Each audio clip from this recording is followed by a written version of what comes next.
My name is Pastor Randy. I'm one of the pastors here at Gloria Dei, and it's great to welcome all of you as we continue our conversation on generosity. I want to ask you a few questions and kind of get a pulse of where you're at. Have you ever had a thought where there are way too many needs and not enough resources to meet those needs? Or have you ever been in a position in life where you have just way too much fear and not enough peace about just your living and what's going on in your life? Do you worry about ever having enough?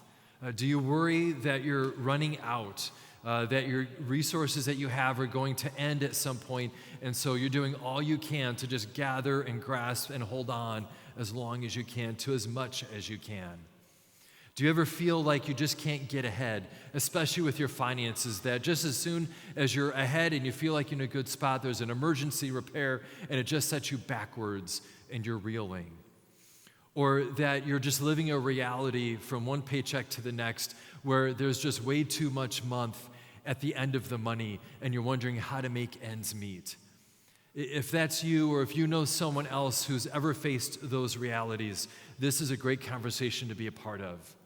And it kind of really is a great example of this ancient proverb, and I want to read this for you.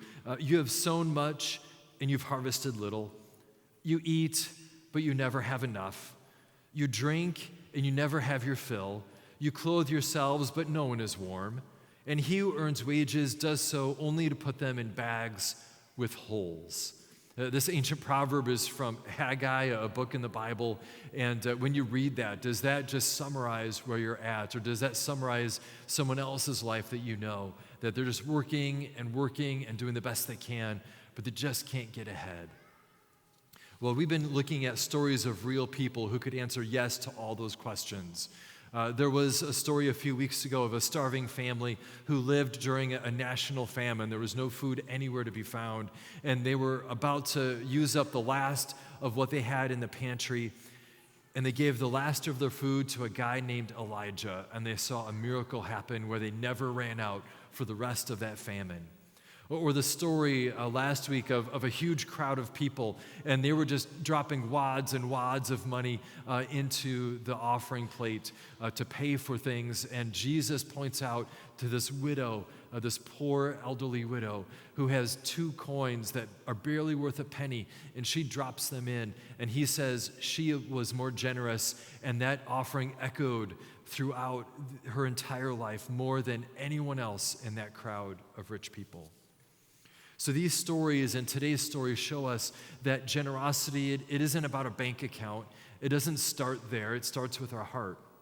It starts with our posture and our spirit before it even comes out of our bank account or paycheck. And so I want to walk through a definition of generosity that I found helpful in my life, that I live by. And whenever I come across a series about generosity or something that challenges me in my generosity, I come back to this definition, and I want to share this with you. The first part is generosity is the willingness. Generosity is about intentionality. It's about willing to be generous. It isn't something that can be forced on you. Someone who forces something on you, that's like an invoice or a bill or something you have to pay. But generosity is something you want to be a part of. Generosity is something that is inside your heart, and you say, yes, I want to be generous. No one can make you to be generous. And to build on the definition, it's something where you freely sacrifice. Generosity means there's going to be a cost.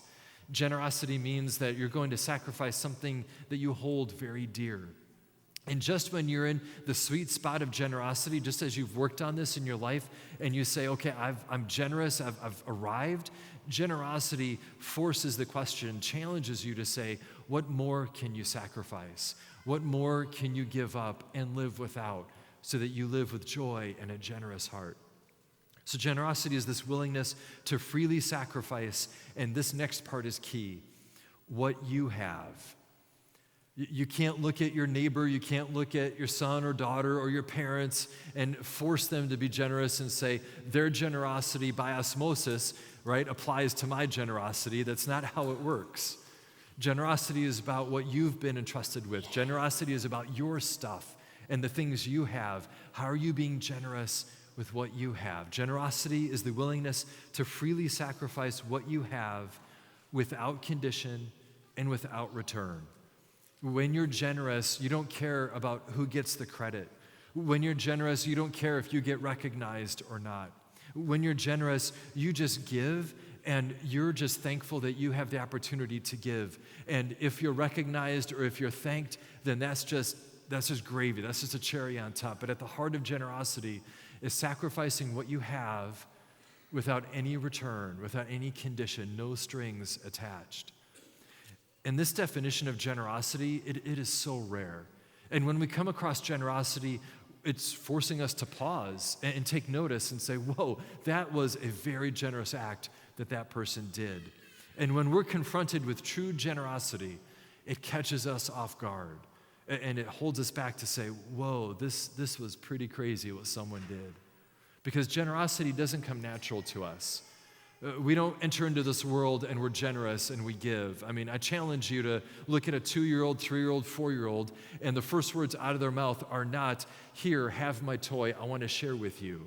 That's not their first words. Their first words are mine. They want to hold on. And as a parent or a grandparent, you're like ripping it out of the hands to force them and show them how to be generous. Generosity is not natural to us. And I think it's best illustrated in a movie, and this is crazy for me to talk about. It's 20 years old. Back in 2003 is when this movie launched. And the scene, if you can picture it, is this vast blue ocean. And a son in the family was lost through a traumatic experience. And the father is really devoted, and the father wants to find his son. And so the father goes to great lengths to go on his journey to places he's never been before. And his devoted dad, Marlon, goes on this great search for his son. And along the way, Marlon experiences tons of adventures and that challenge him, meets new people, and he's just like, it's just a whole new experience. One person he meets is a friend named Dory, and Marlon and Dory find themselves on the pier, on the wood planks, and they're gasping for breath. They're sizing up the situation, and it's not good. So they're doing all they can to get back in the water.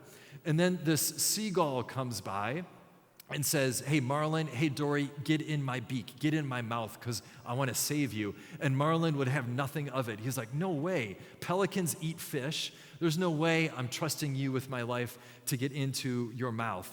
And Nigel, the pelican, he's so helpful. He's like, you don't get it. Look what's around you. And as they look around, all of these seagulls begin appearing. And the seagulls land on the boat masts, and they land on the pier, and pretty soon the screen is just full of seagulls. And Marlon and Dory realize we have got to let this pelican, Nigel, save us. And so they jump in his mouth, and they're off on the adventure, and all of these birds are around trying to get Marlon and Dory, and the constant theme that you hear, it just echoes and reverberates through the entire sky, is mine. They say, mine, mine, mine, mine, mine, mine, mine, mine, mine, and they're just saying that, and they're all fighting over Marlon and Dory. And after a while, they're saved, and the story continues. But those seagulls represent our nature when it comes to generosity. When we look at the things that we've been entrusted with, we say, it's mine, and I'm not going to share, because if I share, I'm afraid there's nothing going to be left over for me. If I give that away, what's going to be left over in my life? And so we live in fear, and we live with grasped hands, and we have a seagull attitude saying, it's all mine. Well, in Mark chapter 6, in today's story, we're going to see how Jesus challenges that. We're going to see how Jesus gives us a new heart and takes out that heart of selfishness and gives us a heart of generosity and wants to challenge us to grow in generosity. So I invite you to turn with me in Mark chapter 6, and in the Bible in the pew ahead of you, you can find that on page 840. And we're looking at Mark 6, verse 30. And what I love is a few weeks ago, a children's message that Audrey led, she was talking about generosity and sharing, and one of the little kids said, yeah, that's like the story of the feeding of the 5,000. And Audrey's like, no, that's in a few weeks, that's not today's story. And it happened at both services a few weeks ago. So I want to applaud you, small group leaders, children's ministry, parents and grandparents. You're teaching kids these stories, so it's time for us adults to learn from them. right? They're picking up on this, and this is a wonderful story. They know the story, and we need to let this settle in our heart. In Mark chapter 6, verse 30, Mark writes, "The apostles returned to Jesus and told them all that they had done and taught. And he said to them, 'Come away by yourselves to a desolate place and rest a while.' For many were coming and going, and they had no leisure even to eat. And they went away in the boat to a desolate place by themselves." So at this point in Jesus' ministry, there were crowds and crowds of people. He was very, very popular. And they were exhausted by this point. The disciples came back on this adventure, and they were talking to Jesus, and they were so busy, they didn't even have time to eat. So Jesus, he says, all right, we need to get somewhere alone, and we need to get by ourselves, away from the crowds, find something to eat, and recharge our batteries. And the best way to do that is to get in a boat. So if you've ever been in a boat out on Galveston Bay or Clear Lake, wherever it is, it's peaceful, serene, you're away from the crazy traffic. It's just a perfect setting. That's what Jesus and his disciples want to be. They want to be by themselves to recharge. But look what happens in verse 30, or verse 33. "Now many saw them going and recognized them, and they ran there on foot from all the towns and got there ahead of them." So because Jesus is so popular, people recognize the boat, they see where Jesus and the disciples are going. So the crowd of people, they do an end run around the shore, and they get ahead of them. And by the time Jesus and the disciples land, there's the crowd of people again. They cannot get away. They can't shake them. So look at their response in verse 34. "When he went ashore, he saw a great crowd and told them to go away. Told them he had no time for them." No, look at Jesus. Look at his heart. He had compassion on them because they were like sheep without a shepherd. They were lost, and he began to teach them many things. Jesus had compassion. He loved every single person in the crowd. They were looking for meaning. They were looking for purpose. They were looking for hope, and Jesus wanted to provide that. He sacrificed his to-do list. He sacrificed his calendar of hanging with his disciples and said, what's more important is to feed these people and to give them hope. In verse 35, throughout the whole day, Jesus gives of himself. When it grew late, his disciples came to him and said, "This is a desolate place, and the hour is now late. Send them away to go into the surrounding countryside and villages and buy themselves something to eat." Jesus had compassion on the crowd. Jesus loved the crowd. The disciples, they loathed the crowd. The disciples said, "This crowd is a nuisance. This crowd is an inconvenience. We need to get them away, help them feed themselves. They're interrupting everything that they had planned." And what's worse, as they sized up the situation, they were hungry. So you connect hungry, and now they're starting to get a bit angry. You know the phrase hangry. It's not a good scene. Stomachs were rumbling, and tempers were starting to flare. And the disciples are like, "Send them away before we have a mob on our hands." The disciples had a seagull attitude. They were not generous. And Jesus was going to challenge them. And here's the first point about generosity we see in our text today, that there are so many more resources around you that you will ever realize. The disciples had a scarcity mindset. They counted the people, they counted the little food they have, which wasn't anything, and they had a scarcity mindset. But Jesus, he's like, when you have Jesus, when you have me, you have everything. You're abundant. You have everything. And so Jesus challenges them in verse 37. He says, "You give them something to eat." And they fire back. They said, "Shall we go and buy 200 denarii worth of bread and give it to them to eat?" That amount is about a half a year's salary. So the disciples, they're exaggerating a bit, but they're saying, should we give up half a year's salary to feed this entire crowd? Jesus holds the disciples accountable and says, you give them something to eat. He forces the issue. And what we're going to see is a miracle not only for the crowd, but also for the disciples, because Jesus wants to show what generosity looks like. Jesus wants to show his disciples, he wants to show you and I what it looks like that when we're generous and we sacrifice what we have without any reward, without any strings attached, what Jesus does with that. So in verse 38, he said to them, "How many loaves do you have? Go and see." And when they found out, they said, 5 loaves and 2 fish. 5 loaves and 2 fish. And notice where generosity comes from. It didn't come from the disciples. It didn't come from any of the adults. This story is in other gospel writings, and we find out that it's a little boy's lunch. He offers up and gives that. Generosity comes from a child. And Jesus says, I'm going to take the 5 loaves and I'm going to take the 2 fish and watch what's going to happen. In verse 39, then he commanded them all to sit down in groups on the green grass. So they sat down in groups by hundreds and fifties, and taking the 5 loaves and the 2 fish, he looked up to heaven, said a blessing, and broke the loaves and gave them to the disciples to set before the people. And he divided the 2 fish among them all. So this is another point of generosity. God uses common, ordinary things to do something extraordinary.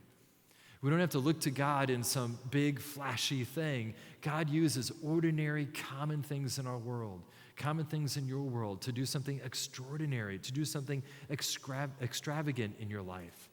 5 loaves and 2 fish fed a whole crowd. A little bit of food for a family fed Elijah and the entire family during that famine. A widow's mite, the contribution in the offering, contributed so much more than just those 2 coins went. And look what happens in 42. They all ate and they all were satisfied. And they took up 12 basketfuls of broken pieces and of the fish. And those who ate the loaves were 5,000 men. So not only did it feed the crowd, there were leftovers. There was a basket, one for each disciple. I mean, I think Jesus was proving a point here with his disciples. There's more than enough to go around. You just can't believe what's possible. And how did this all start? It started with Jesus loving the people. Love and generosity go hand in hand. And when we look to Jesus, we are always pushed into the arms of love. We are always pushed into the arms of generosity. We're always pushed into compassion and looking at what he's given us and asking, what are you asking me to sacrifice? What are you asking me to give up in order to bless others without return, without a thank you? This was really illustrated for me in my college years. I was a part of an organization, and they were doing a big campaign, raising a lot of money to make a difference in other people. And as a part of this campaign, they had different leaders give their testimonies and share what they were going to sacrifice, not in a bragging kind of way, but just to inspire people and give them creative ways to think about generosity. Well, this particular person stood up, and he held up his hand and said, I'm going to sacrifice and give up my ring. Now, before you get nervous, it wasn't his wedding ring. He wasn't sacrificing that and giving up on his marriage, but it was this ring that was of immense value. If you can imagine it, it was more valuable than an Aggie ring could ever amount to, okay? It was super, super valuable. He gave that up and said, I want you to sell this and use the proceeds for this campaign. And everyone was inspired, and you may think that this was, a rich person well off. This was a retired person living on a fixed income, and that ring meant everything in his world. And he sacrificed it. He gave it up. Well, the following week, as the story went throughout, and we got back together again, someone said, you know that story last week of that person giving up and selling their ring? Someone else in the organization heard that story and paid so that the ring could be redeemed, so that he could own the ring once again. And he didn't even realize it. He didn't know it. Someone anonymously had paid the money, whatever it cost for that ring, so he could own it again. And that is in redemption. That's a beautiful picture of redemption that our God gives to us. He gives us his one and only Son to die a death we deserve so that we could have all of his riches. We could have his grace and his glory. We can be here today to worship him and sing of his praises and of how powerful and mighty he is, of giving us his breath. And when we see a God like that, it's everything within us to be generous. It takes everything within us to not hold back and say, God, how do I respond to that lavish love? How do I respond to your compassion in my life? How am I answering that call for me to be generous? And this isn't a call to be generous so that you can receive back even more. This isn't something where you are generous and then God will love you more for it. God loves you anyway. And generosity is about helping us grow in joy. Generosity is about helping us reflect who God is and what he's done in our life. Going back to the definition of generosity again, it's the willingness in our hearts to freely sacrifice what we have without condition or without return. Next week, we're all going to have this opportunity, if we haven't taken the opportunity already, to look at 2024 and see how God is challenging us in our generosity. We're going to be looking at these pledge cards, and we've been praying over these over the past few weeks, and we're going to be asking you to bring those next week as an act of worship, how God is calling you in 2024 to be generous, to grow in your generosity. And generosity always challenges us to take a next step, always challenges us to be more generous and to see what God will do. And we know that when we grow in generosity, it's not about our bank account, it's not about your wallet. Growing in our generosity is about our heart and our posture and our joy and our hope and where we find that in our lives. So I continue to urge you to pray about your response.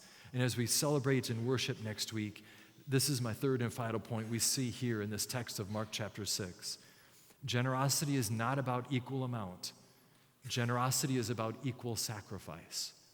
Right? God didn't tell us to give $100,000. Right? That would leave out a lot of us and we wouldn't be able to participate in generosity. God always says, give a portion. God always says it's a percentage. And what I love about that is even our 8-year-olds, our little kids, they can participate in this.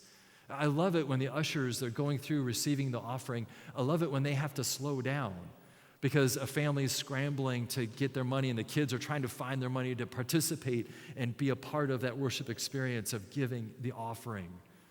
That is awesome. That's generosity. Those parents and our small group leaders in children's ministry, they're teaching generosity and they're modeling generosity, and we get to celebrate that here in worship.